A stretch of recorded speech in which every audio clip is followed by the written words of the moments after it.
All right guys, today we're looking at the Exact 90 miter gauge from Woodpeckers, and it's similar to a regular miter gauge in some senses, but it's actually fixed at a 90-degree angle. So if you're like me, when you're using a miter gauge at the table saw, 99.9% of the time you are trying to make square cuts.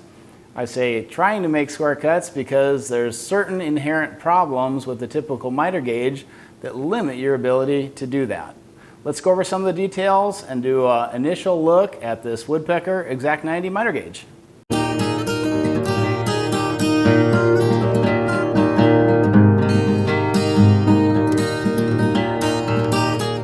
So this miter gauge is pretty well loaded with features. You do have your flip stop, we have the flop stop, which we'll get into in a little bit. It's kind of unique to this particular miter gauge. What impressed me most, I think, was the way that they have this sacrificial board attached to the jig. So this one is quite pretty. I haven't been able to bring myself to cut into it just yet, but what I'm going to do is make up a bunch of plywood or MDF versions. You just have to plow a little groove and drill out a couple holes. You can buy replacement sacrificial fence faces from Woodpeckers, but sometimes I'm the type where I just like to get out a sheet of MDF and just make a bunch on my own. So that is a really great feature though, because it can back up your cut. Anytime you can back up your cut, of course you'll minimize splintering. Now, another thing that really impressed me with this gauge was the absolute thick, robust construction of the fence. I'm coming from the school of thought where you're using a typical miter gauge, no aluminum extrusion for the fence, just simply a piece of 3/4 inch ply. And I got by doing that for a lot of years. If your plywood is straight, it can work all right. You do get a backed up cut similar to this, but the problem comes in if your plywood is not perfectly straight. Most miter gauges only have a few inches, maybe 5, 6, 7 inches of width to support that plywood. So you're probably going to be straight across that first few inches, but if your backer board, your sacrificial plywood fence, is actually 18 inches long, say, the other end of that board can do whatever it wants. There's nothing to hold it straight. And so that's where the Woodpecker really makes an improvement. It's not just an aluminum extruded fence, it's extremely thick and well built. This is a heavy duty backer for your fence. Now you can use this with or without a sacrificial fence, but a lot of times the way I work, I typically will use that sacrificial fence. Now, miter bar length has been a common complaint for miter gauge users. I see about 25.5 inches on this new miter gauge miter bar. Now, the miter bar is available separately if you want to try to make up your own jig, but the way this is included, it really works well because of that extra length. Basically, it lets you cut wider workpieces. It turns a miter gauge into essentially a panel cutting sled, which is remarkable for something that is this lightweight. You can hang it on the wall or set it on your table saw, and you still have that ability to cut very wide panels. Something that only a crosscut sled has been able to do that in my shop previously. A couple other features with the miter bar. There are 2 washers on this model versus 1 on the typical miter bar. That second washer really helps to keep the miter bar tracking securely in the miter slot of your table saw, and it can't lift up. So nice improvement on that, a little extra stability. I think it makes sense when you're trying to cut wide panels. The other feature of the miter bar I noticed that's an improvement over most is these little plastic springs. And what it does is it actually takes up the slack on one side of your miter slot and makes sure that it's going to fit perfectly whether your miter slot is 3/4 or slightly off. So I'm using 2 table saws in the workshop right now, a Laguna Fusion F2 and a SawStop 3-horse PCS. It fits the same in both, and I would say it fits a little bit snug, but as I've used it a little bit, it feels like it's wearing in just enough so that it's a good, confident fit. Not too bad. Sometimes you want to run a little bit of wax in your miter slot for any of these jigs or fixtures you might want to use, but that does help to free things up a little bit. Well, here's a look at that heavy-duty aluminum extrusion, and it is impressive. It has a nice thickness to it. Let's see what that, it's about 1 3/8 inches thick. And as far as your height on that, you're getting 1 7/8 inches. So that is a pretty bulky support to any kind of sacrificial fence you have on there, whether that be the factory included one or whether you just make an MDF or plywood one yourself. Of course, this hardware would work perfectly with your shop-made sacrificial fences just as well as it would work with theirs. But if you want to release this and actually use it for a standard miter gauge without the fence, that's certainly an option as well. Let's set this aside. Now you've got holes here. You could simply attach your own fence if you wanted to make a doubled up plywood or hardwood fence for specialty applications. I've got some uses I do for that, making angled notches where I'm not mitering it per se, but I'm using a cradle to tip apart this way and create an angled notch underneath. We did that for a project we built recently, and it works great. You get an excellent accurate cut whether you're using the extruded fence or not. The handle is really robust. It feels good in the hand, and you can lock it down just with, there's flats on this handle, so you can lock that position in. It's not adjustable in terms of common angles. It just has a very small adjustment, so you can dial this in to your particular table saw. It does come from Woodpeckers set to exactly 90 degrees. Now, all the company can do is set the face of this 90 degrees to the bar. Okay, so it does assume that your table saw is set up correctly, that the trunnions on your table saw are set to make the blades even with the slot in your table saw. So they can only set these two parts 90 degrees. Mine came 90 degrees, and I did do some playing around with it just to see how much adjustment is there, and it seems like you get a couple degrees either way, so very minor adjustment here. You make that with the included Allen wrench, loosen this handle, make the adjustment here, and you can dial in for an exact 90-degree cut. Again, mine came perfectly set. Now, an interesting thing about how the miter head attaches to the aluminum fence is by use of these kind of adjustable levers. So you can tuck them out of the way when you don't need them, and if you can't quite make the adjustment, you can just pull them, retract them, and put them in a position that works for you. So it is interesting that the design allows for you to move this side to side when the scale is fixed to this, so you have to keep that in mind with this design. Basically what that means is if you lock this in position and calibrate your flip stop, this will be dead accurate so long as you don't make adjustments to this. So it's just an interesting design choice. I think that these were quick release knobs when the whole thing relies on this being locked in position to be able to trust the measurement on your flip stop. But if you're one just to lock these in and leave it in position, it seemed to lock very securely. And then indeed, you could count on using this flip stop. Now, the fence is not in a position to back up your cut. You would have to have a sacrificial fence mounted to the front. And one of the very thoughtful design aspects of this is that because there's two tracks, there's a front track and a rear track, if you install the accessories in the front track, you actually have room for that sacrificial fence. The flip stop is kicked out 3/4 of an inch. And that, to me, is a make or break for the design of this sort of tool. I always want to have the ability to put on a sacrificial fence, and Woodpeckers has thoroughly thought that out.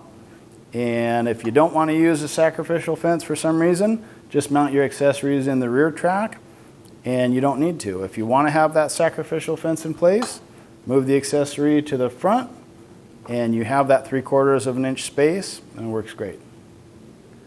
So there's a flip stop, but there's also a flop stop, and this is used to be able to cut wide panels without the longer fence of this miter gauge dropping down on your table saw.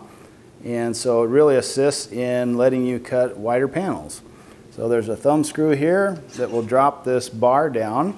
You just drop that right down to your workpiece, and that's what will give you the adequate support.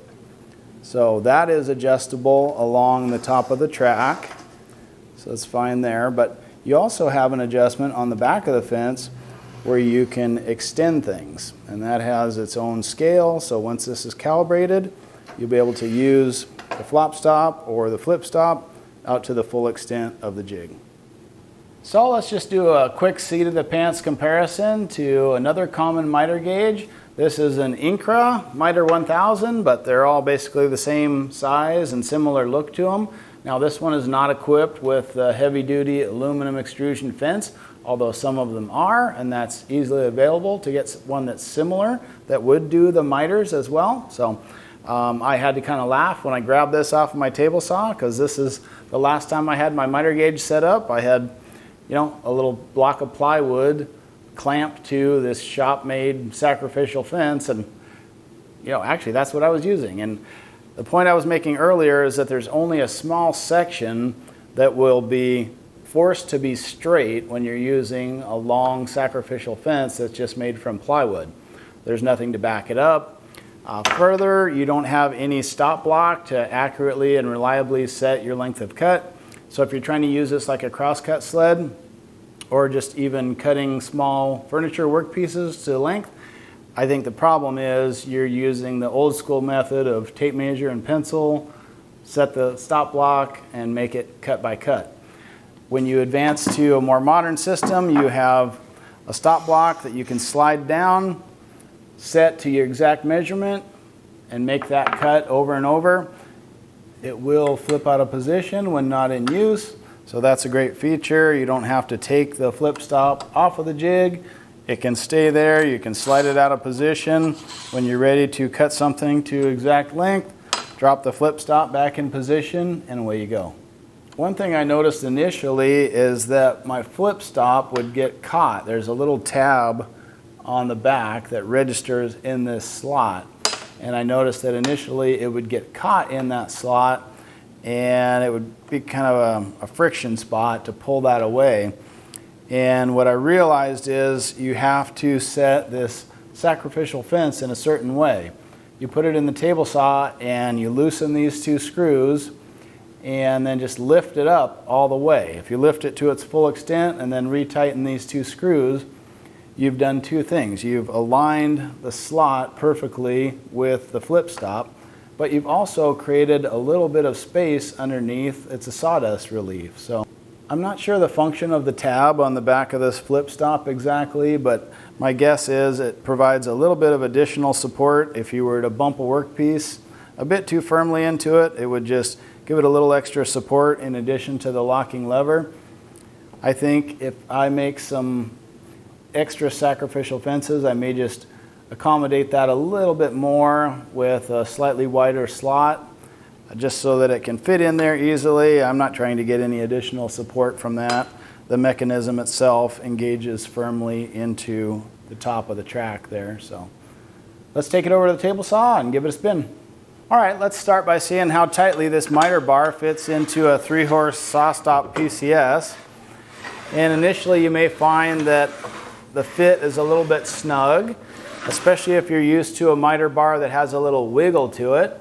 This miter system has actually eliminated the wiggle, and honestly, there is no perceptible slop in that. Even with a fair amount of force, there's no perceptible movement in that miter bar within your slot. Now, there's a couple things going on here. There's the 2 washers at the front of the miter bar, so that locks it in place. I can't lift it up. And it gives you a little bit more control as you back the miter bar out of the saw for wider panel cuts.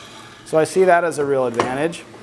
If you are used to a miter gauge, though, that has a little more slop built into it, it may seem stiff in the action, just the way that it feels. And so a couple things can help you on your way there. If you use a little bit of Johnson's paste wax in the miter slot of your table saw, and then clean it up real good with a paper towel, you'll notice an immediate improvement in the sliding action. And then give it a couple weeks. You'll also find that the miter bar kind of finds its home in your saw, and it develops a real nice sliding action in short order. Ideally, to replace a crosscut sled in your shop, you'd like to be able to cut parts that were around 24 inches wide. And that would help you build cabinets and carcasses for larger projects. So let's test it out. Now we know that this flop stop works pretty well with 3/4 inch and 1/2 inch thick stock, but we're going to test it out with some 1/4 inch product, like a 1/4 inch plywood or that sort of thing, to see if that's rigid enough along with the flop stop to help with accurate cuts and make sure we don't hang up on this long extension of the miter gauge in regular use. So we'll drop down the flop stop, tighten that in place, and we'll get set up to make this cut.